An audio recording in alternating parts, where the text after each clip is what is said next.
The Reverend Henry Hedge, one of the early transcendentalists, said, "The method of revolution in theology is not dissension, but development, not taking apart, not confronting and critiquing, but imagining what might be, imagining congregations capable of discussing difficult money situations with congregants, congregations capable of providing financial education resources. If there's a UU congregation that doesn't have somebody very skilled in economics, finance, or just simply investments, if there is such a congregation, I haven't been there. And yet, our tendency is not to bring these things into the Commonwealth. I actually have congregants who've been expert in these things and thought they should be helping. They should be offering information. They should be teaching. But they didn't think that was ever to be the work of the church. That's really what the Commonwealth clubs, I think, are trying to do, is to uncover the treasure that we have buried thinking it was ours alone and suggesting that it is shared by us all.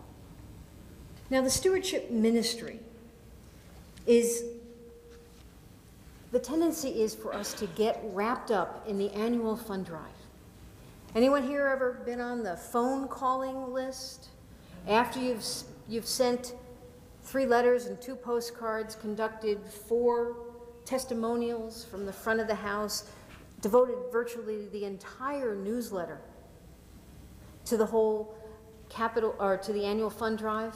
And what happens is you go into make the phone calls, and what do you hear on the other end?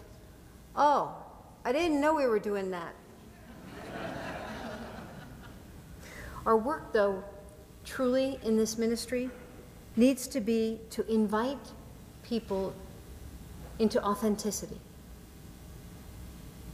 Stewardship ministry should have a wide open field.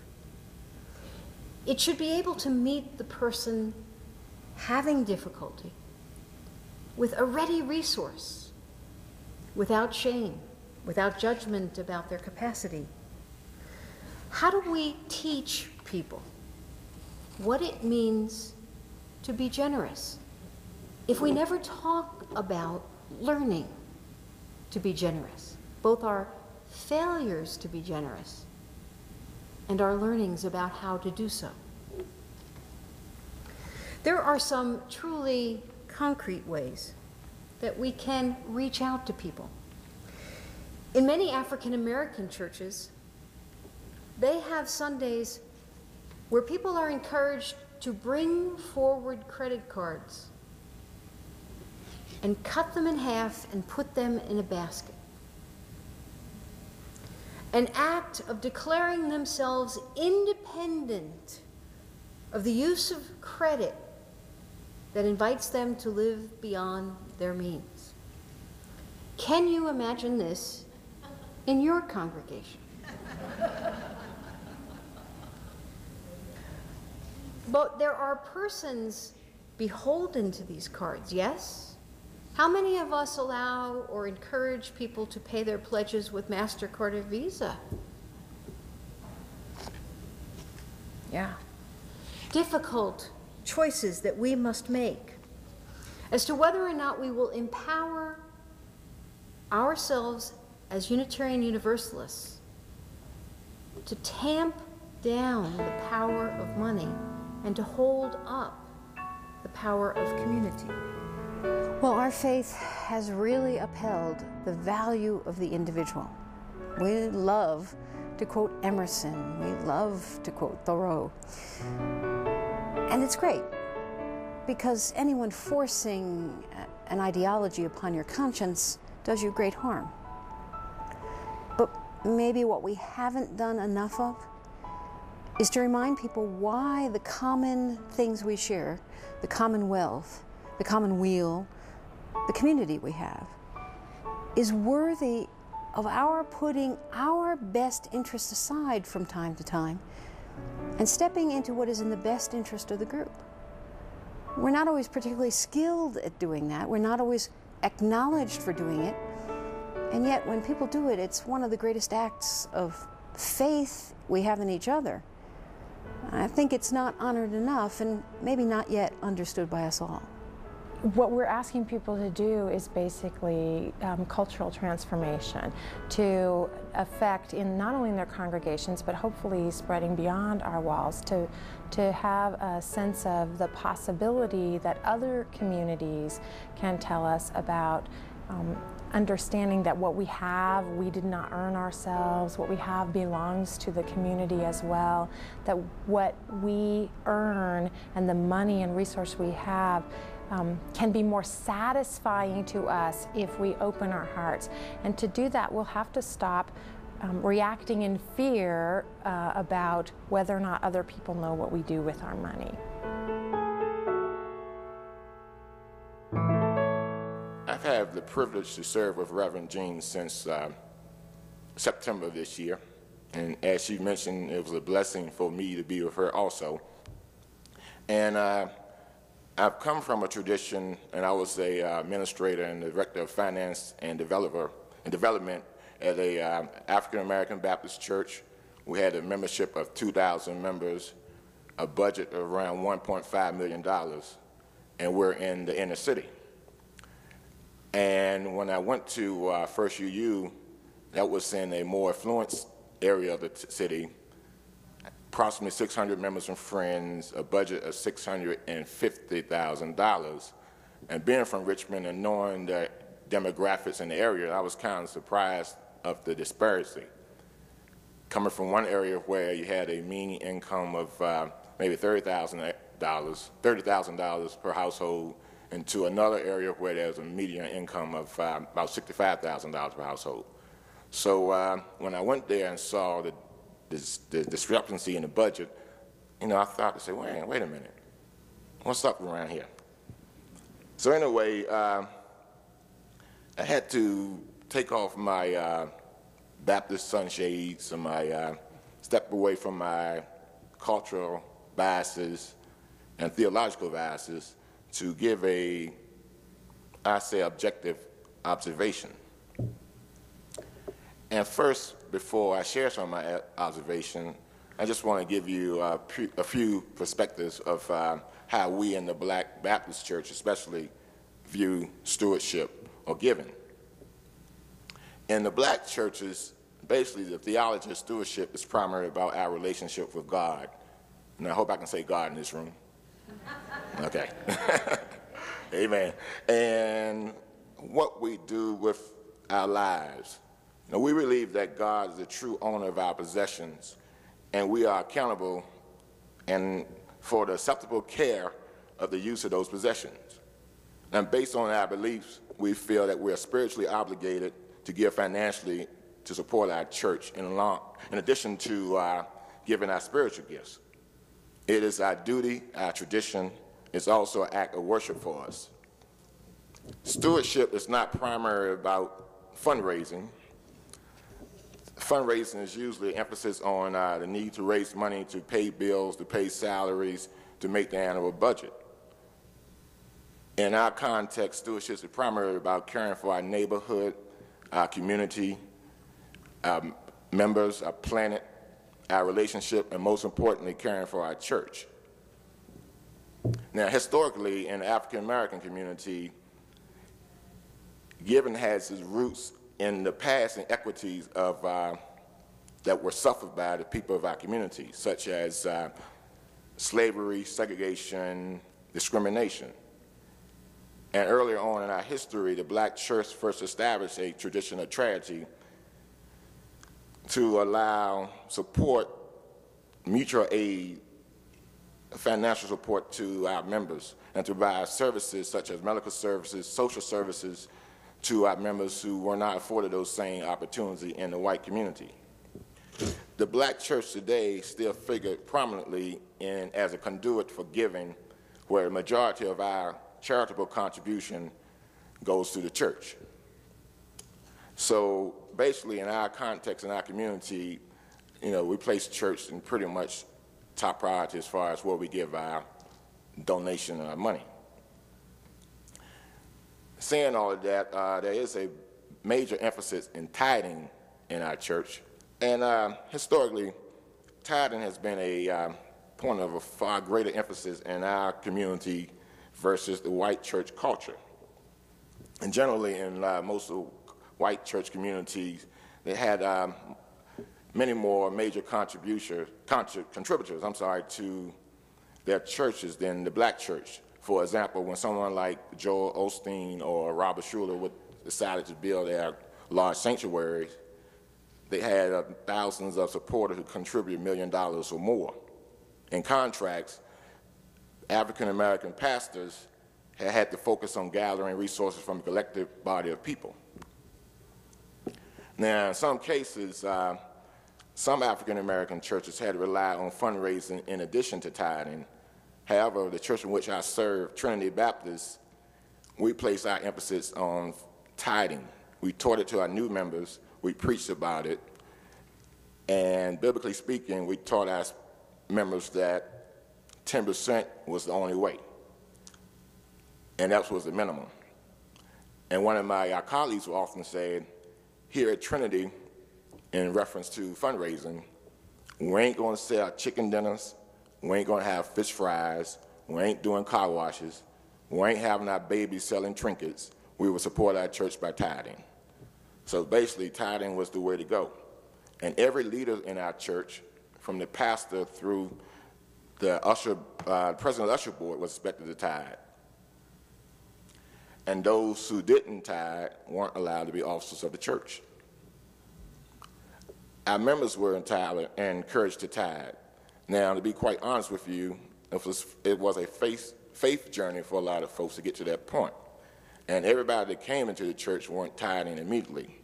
But in our teaching and our training, we provided opportunity through a financial stewardship ministry where we offer financial support and training on debt reductions, reducing your credit card debts and things of that nature. And we also taught our folks how to manage the 90% of their income in order to give us the 10%. Because if you couldn't manage your 90% of your income, there's no way you can actually give us the 10%. And that proved to be successful as more people stepped up to the plate and began to tithe. Now, more importantly than the practical ramification of tithing was also the spiritual aspect. Giving to our churches were not only about giving to supporting the pastor or giving to the building fund.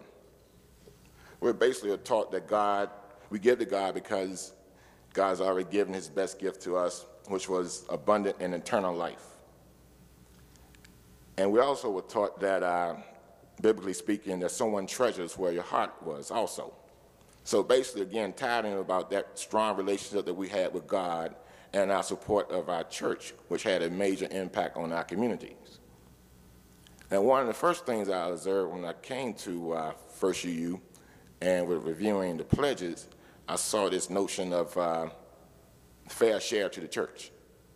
Okay, and you could start off by giving 2% to your church, which was kind of strange to me. And, there was an opportunity to tithe if you wanted to. So since I've been at First UU, I've seen more people giving 2 to 5% as opposed to giving 10%. And so I'm not trying to be judgmental, and as us Baptists like to say, what you give to the church is between you and your God. But I also found it unlikely that someone had a household income of $75,000, a fair share would be, say, about $1,500. And that made me go, And I also noticed there wasn't any organized program to encourage folks to give more. And stewardship was emphasized on maybe for 6 to 8 weeks during the year, and you rarely hear any conversation about that throughout the year. And also was somewhat novel to me because I came from a tradition or a church where we didn't emphasize fundraising, the fact that we had a couple of major fundraising events in our church at First UU, an art show called Gallery, which has been in existence for 45 years, and an auction. And so one thing I did notice that they didn't sell chicken dinner, so. Also, another observation, one thing I found similar in both churches is that in mentioning stewardship, we often talk about what I refer to the 3 T's, time, talent, and treasure. And while both churches like to emphasize the 3 T's, I noticed at Trinity or African American churches that the first emphasis was on your treasure, then came the time, then the talent. At First UU, it seemed to be the emphasis was placed on talent, time, and treasure. So again, I was in a little cultural shock there, but I'm still there. And another novel approach is that people were given an opportunity to use their volunteerism as a way out of their financial observation. Basically, the time and talents were valued as money. And the church in which I serve, you were expected to give your time, talent, and money, so we really didn't have much of an option there.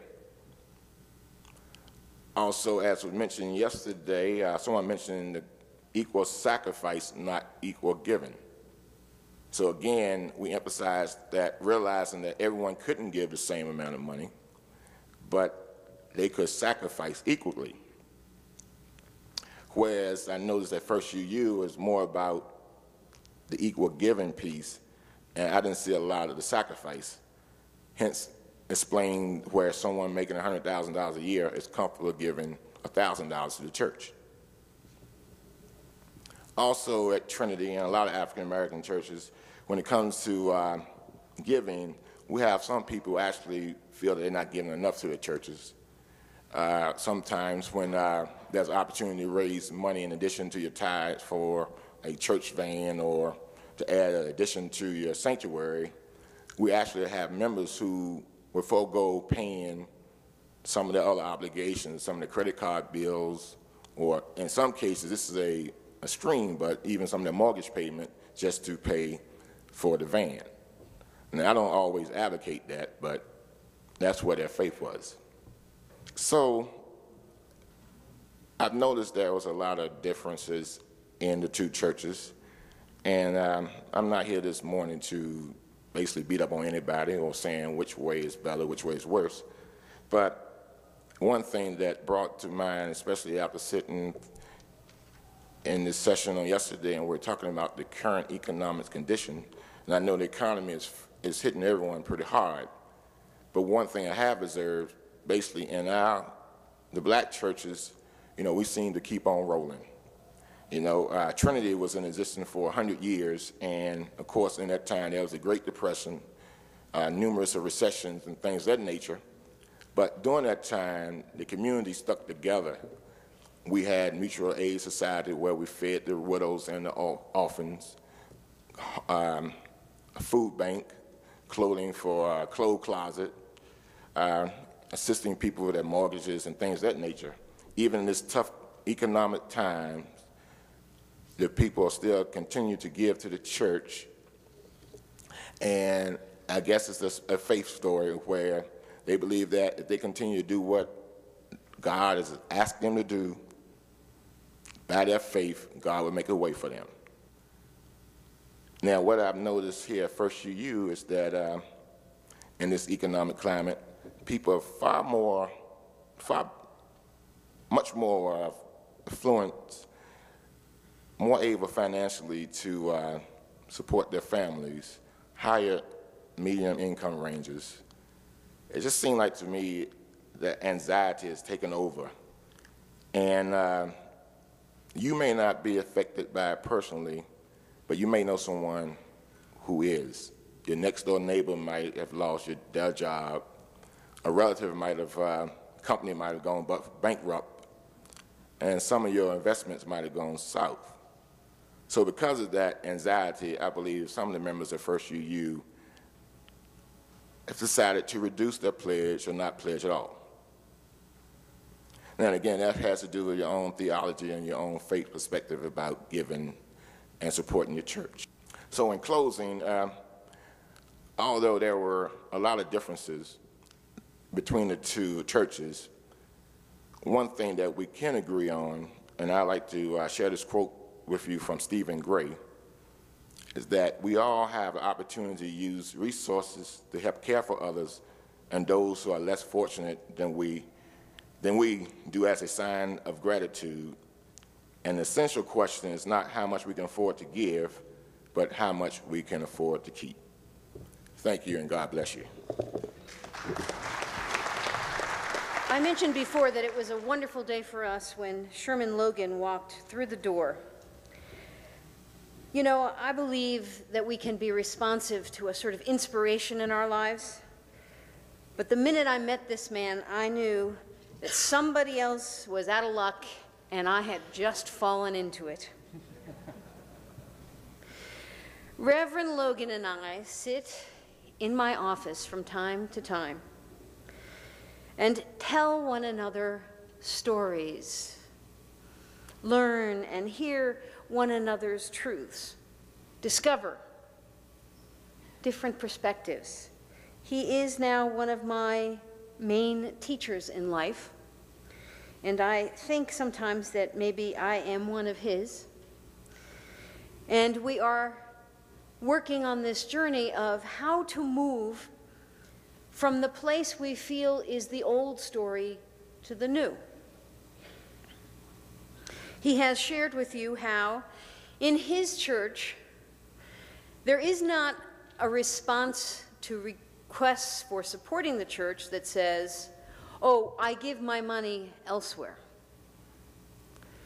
Money that is given away is primarily entrusted first into the life of the church. And the church, as a collective, is allowed to decide what mission shall be served with those monies. Mission is more important, more essential than any individual's one perspective on money.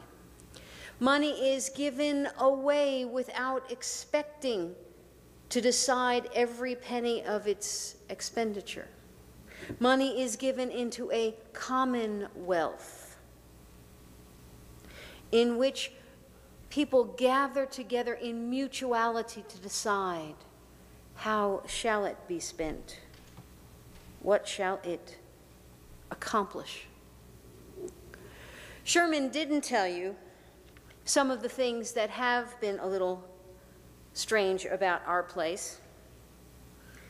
On the Building and Grounds Committee, yes, I put him on the Buildings and Grounds Committee, where once we gently suggested that a new office be created, the response was it would interfere with the art show. Oh, but you never had that happen in your church.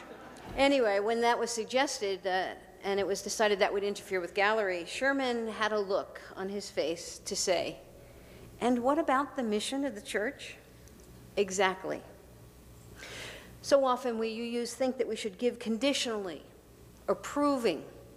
We vote with our pledges. When I came to my church, that $650,000 budget we now have, that $650,000 budget was $380,000 3 years ago. And when I came and was voted in, people decided to increase their pledges. I don't like it. It's not something I seek, that people would vote because they approve of my message and ministry, when all the time the mission of the church was there to be served. Does that mean if I go away, the money goes away? If we have controversy, will we withhold? These are things that Sherman and I have talked about in light of this culture that we have embraced. And friends, we have definitively embraced a culture. Friends, we have acted as though there was only one way to do stewardship. and its hub, its nexus, its center was in the individual making a personal determination of how little they could give to the support of their church. Is it true? We think, because it was always done this way, it must be sent from Charles Darwin.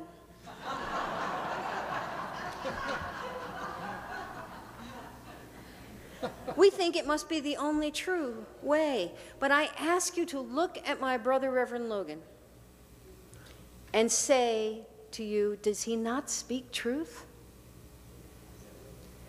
Why is it?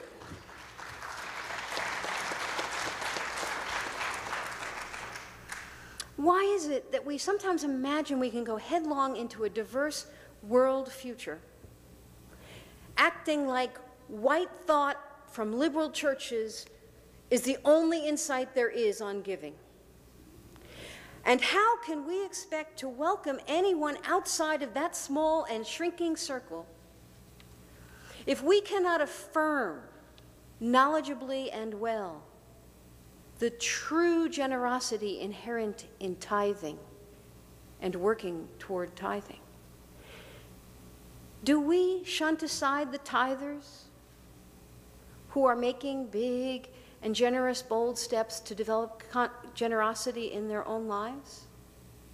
Do we move aside those people as though there was nothing going on in their spiritual lives that we had noticed? Do we leave them unaffirmed and congratulated in their efforts to move forward so that we can honor the big donors with an early dinner before the annual canvass? When I arrived at First Church, there was no standard for tithing. There was no standard for giving. Whatever you can give were the words. There was shock and dismay when I suggested the minimum pledge ought to be at least 2%.